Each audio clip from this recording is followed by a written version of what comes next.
So I know I've kind of dropped the ball on filming for all my channels for a while now. I got really burnt out with school and writing. I wrote 6 books in 2 years. Graduated college with my bachelor's. I'm getting ready to start my master's degree in clinical counseling now. And I'm also looking for some part-time jobs. So I'm thinking I'm going to try to start building my channels back up,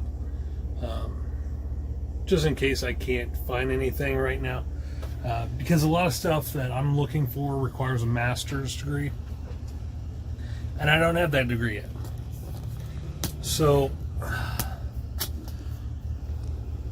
if I can't find anything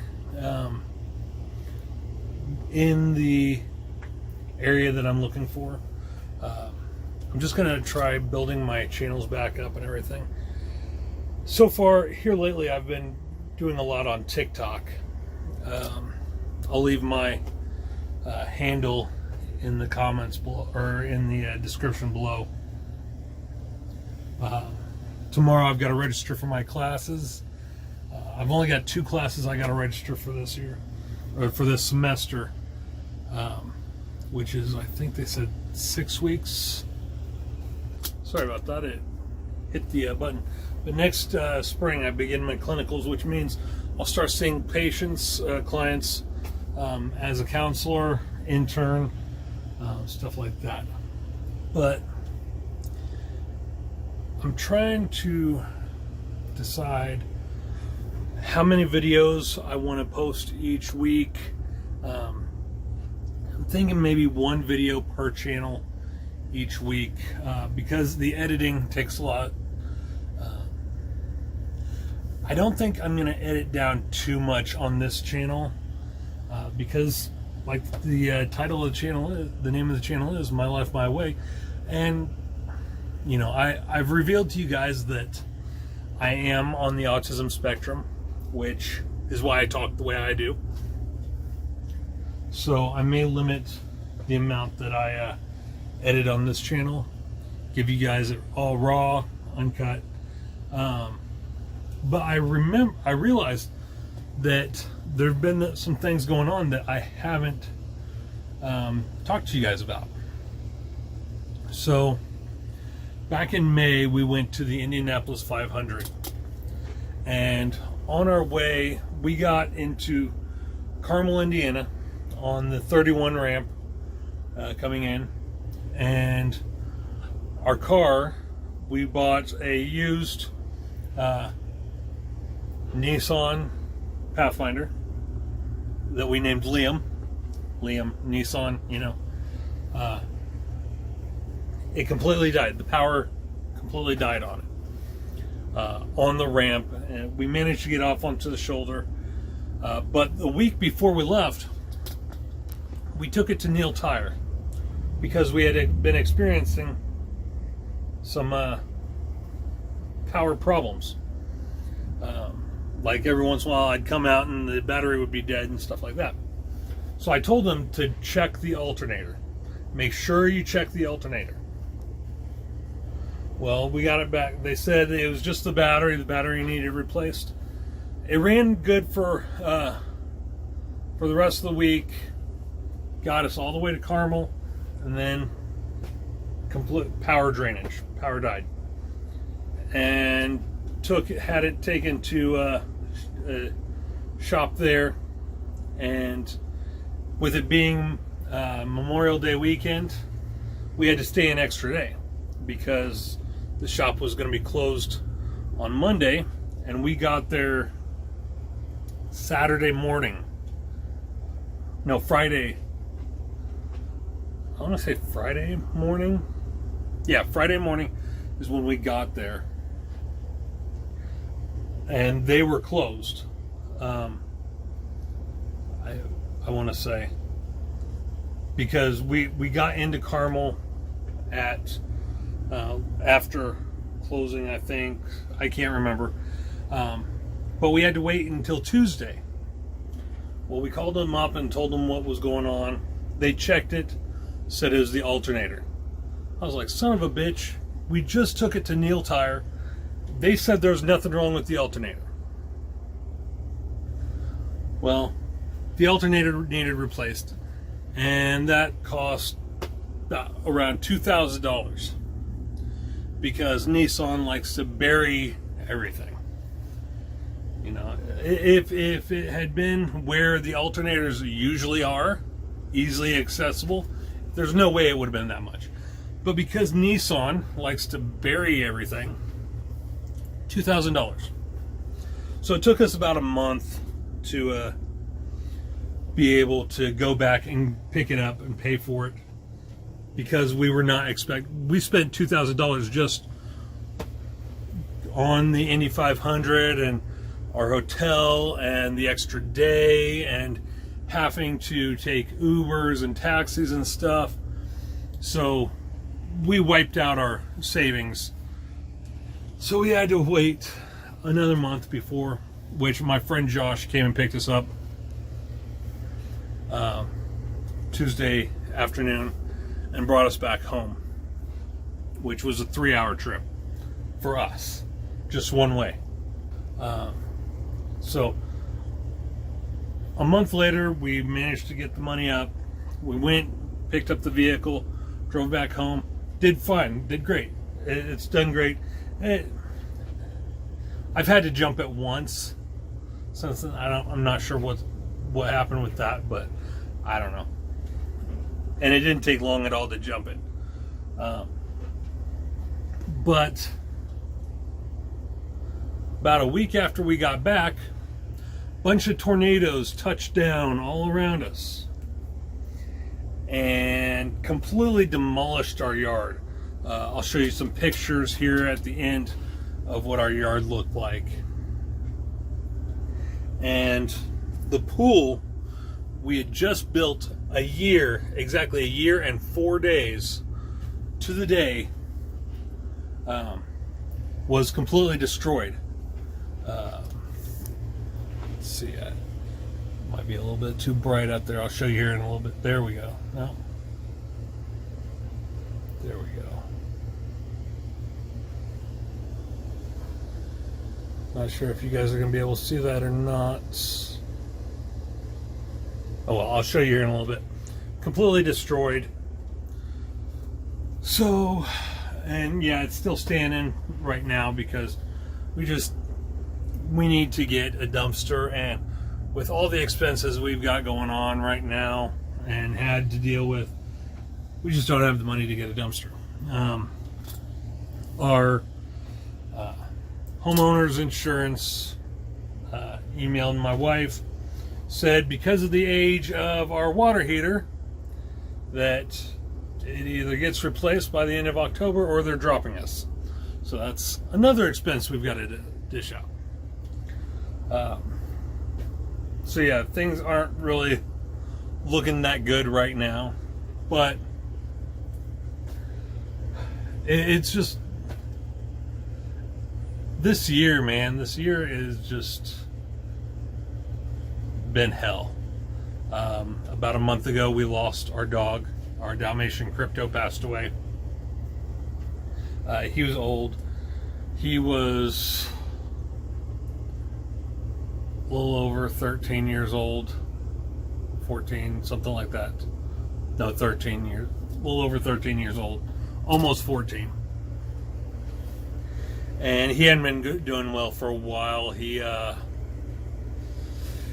had lost a lot of weight. His arthritis was hurting him. The final week, he completely lost his appetite. He just wouldn't move or anything. So all we could do was make him comfortable. We tried calling our vet just to put him to sleep. You know, we didn't want to see him in pain or anything. And they wanted to charge us an arm and a leg. They said that before they do anything like that, they have to do a well-being check on the dog, make sure it's in the dog's best interest that it be put to sleep. he's our family. We should know one way or the other, if you know. And we've been dealing with this, just his whole health going downhill for about 2 years now.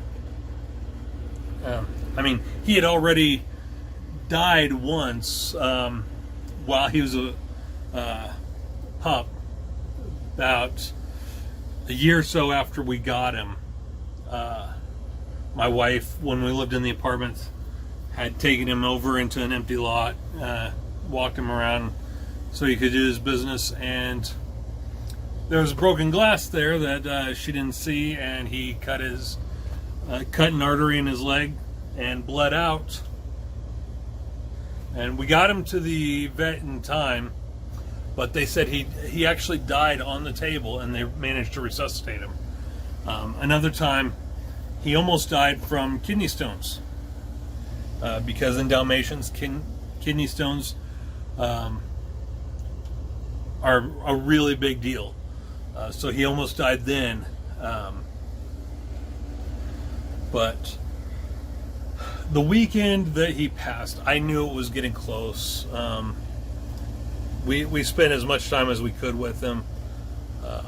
He just laid on a pillow, or he laid in our dining room, and eventually I found a pillow for him to lay on comfortably, and within like an hour of putting him on that pillow, he passed away. So I had called that morning, called a vet nearby to see about having him put to sleep, and they had him scheduled for the next day. I knew he probably wasn't going to make it that long, but we kept the appointment open until, later that day. I had to call him right back and cancel the appointment because he had passed. And I had to go out. We had called Julie that morning to request an emergency order be placed for them to come out and mark all the lines and everything in our yard, make sure the area that we plan on digging for his grave was going to be okay. And they came out within like an hour of me calling. Everyone just came out and marked. They really did excellent job, and like I said, that afternoon he passed away, and I went out and I started digging his grave, and it was getting close to the time that my wife was supposed to be home, coming home from work. And I didn't want to call her and tell her over the phone, but I also realized that I didn't want her to come home and see me dig in the grave and find out that way. So I had to call her, and I didn't expect it to, because I'm not really an emotional person when it comes to death, because I've experienced so much death in my life that I'm, for the most part, I'm pretty numb to it by this point. But as I'm on the phone with my wife, I just broke down. I couldn't even get the words out. I just started bawling like a baby, and so she took a minute, and she was okay. We were expecting it, like I said, but it was very hard. My kids took it a lot better than I did. I don't know. It just really hit me. We had all been expecting it for quite a while. We'd been expecting it for about 2 years, just because his health had been declining so much. And over the past weekend, I spent more time with him than anyone, and so I dug the hole, and by the time I came back in, I realized I had forgotten to move him, so that like into a position for burial. It completely slipped my mind. So his head was hanging off the pillow, kind of outstretched. His legs were outstretched. And that was difficult because when I had dug the grave, the size he would have been able to fit in had I remembered to position him. So whenever I carried him out, he was stuck in the position he passed away in.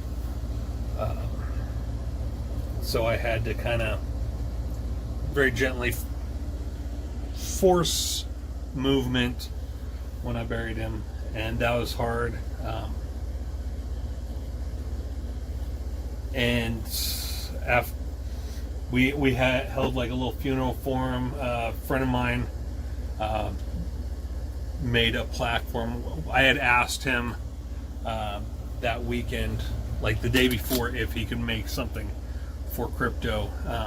I designed something for him. I'll show you a picture at the end here of it. And he had it done right away.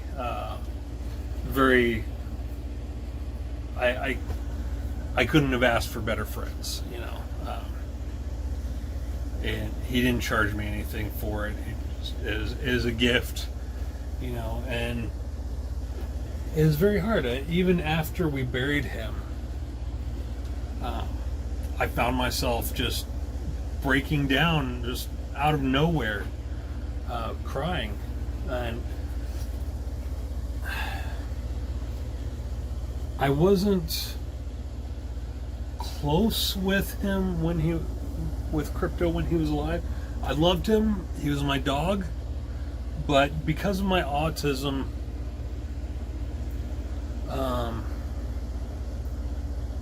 I couldn't tolerate the climbing on me and constantly being underfoot and stuff like that,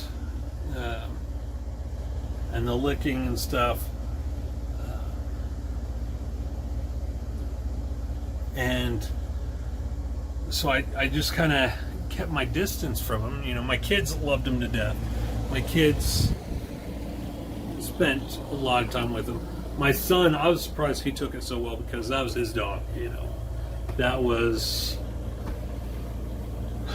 my son's best friend. My son didn't know of a world without crypto. So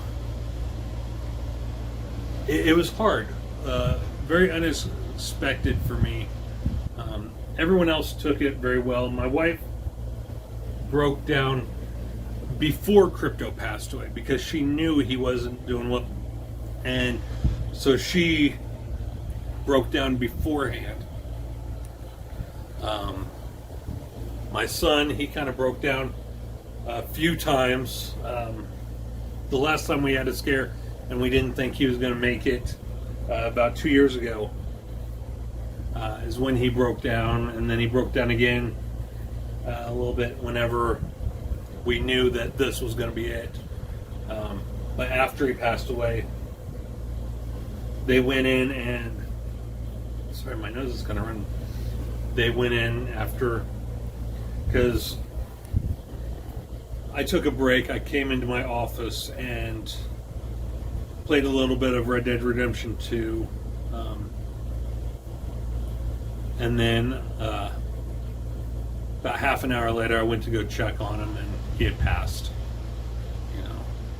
And I sat down next to him and pet him and stuff, and then I went and told my kids, and I had tears in my eyes crying, telling my son, and then I told my daughter, and my oldest is in Kentucky right now, learning culinary arts. But we told her beforehand that it was going to be his last weekend. But it hit me out of the blue. I wasn't expecting it. I kind of expected this death to be very much like all the others that I had experienced, where, I was sorry about it, but it didn't. I didn't expect it to get to me. Just like the last time I actually cried at a funeral or when someone died was when my great grandma died. When I was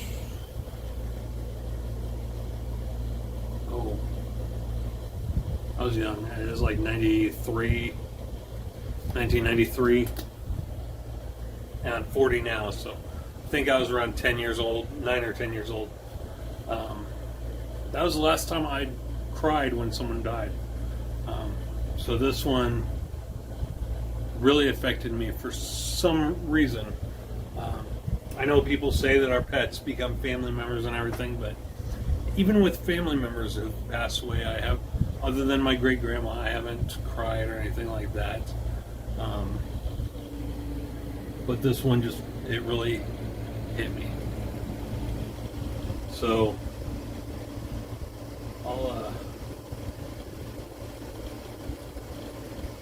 I'm gonna cut this off. I think the next video I do for this channel, I'll review some of my gym equipment. I need to get back to doing some reviews. I don't think I'll do any workout videos on this channel. I don't know. Maybe. I mean, I've got my original channel I've turned into kind of a psychology / motivational channel,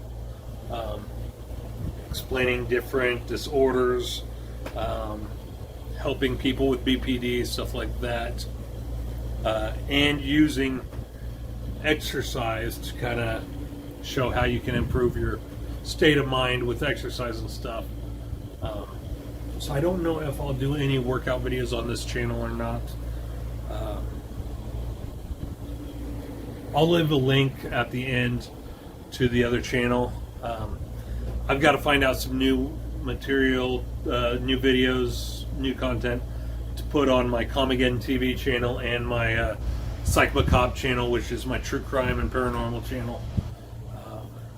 Because I really need to get the subscriber count up on those channels as well. And I'll maybe use this as for my income until I get my licensure and everything like that. So here's those pictures.